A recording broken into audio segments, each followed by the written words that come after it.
Sa totoo lang po, napilitan lang po akong yung mga kamag-anak ko na gusto na nilang magsalita. Sapagkat po lumalabas na parang ang sama-sama po namin. Parang gusto kaming patayin ng buong 120 million na Pilipino. Kaya ngayon po, naisip po ng misis ko at ako po na mas mabuti pong yung mga pinangalanan na lang po namin dito ang maging kaaway namin at yun na lang po, alam namin po na ito lang po ang papatay sa amin, itong mga taong ito. Hindi po yung 120 Pilipino na gusto kaming katayin. At yung nangyayari po sa amin dito ngayon ay parang nakakahiya. Para kaming magnanakaw, samantalang hindi naman po kami nagnakaw. Napilitan lang po kaming gawin ang bagay na ito sapagkat mutual terminate nila ang mga project namin. Hindi kami pinasisingil.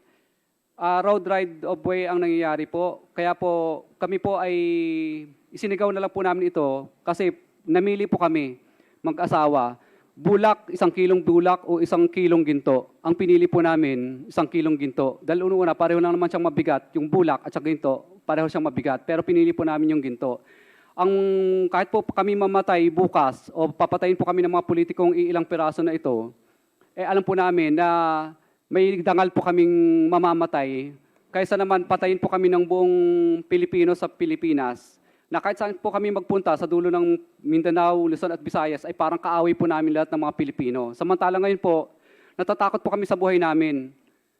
Alam namin kung sino lang ang kaaway namin. Yung mga pinangalanan po namin dito, ito na lang po ang alam namin kaaway. Hindi po 120 million Pilipino po ang kaaway namin. Kaya sana po, pagbigyan niyo po sana kami kasi yung iba pong mga gusto pa pong mag-witness ng mga contractor, kung ako po ay inyong parurusahan po sa ginawa kong ito at ako po ay papagalitan po ninyo, wala na pong iba pang sisigaw ng mga contractor sa buong Pilipinas. Dahil una matatakot na sila kung ano po ang mangyayari sa akin. Kasi ang mangyayari po, parang nagbibigay po tayo ng hudyat sa iba't ibang pang mga contractor na, hoy, tingnan nyo, ang nangyayari kay Curly at saka kay Sarah, tutulad ba kayo dyan para mag-star witness?